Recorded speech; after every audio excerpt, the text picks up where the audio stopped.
of those parties where you just wanted to bail? Oh, go on, mate.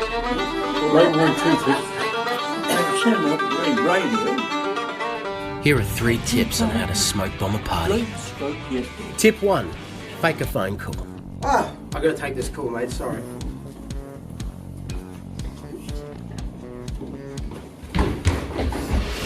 And if that doesn't work,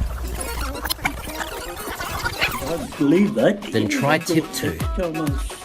Fake an emergency. Someone's having a heart attack! I'm not.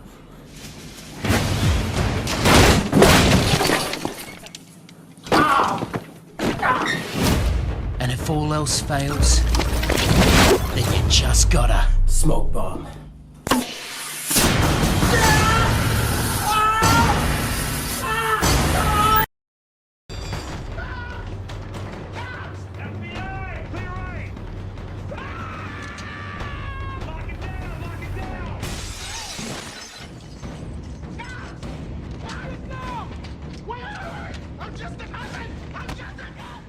Oh, please don't let me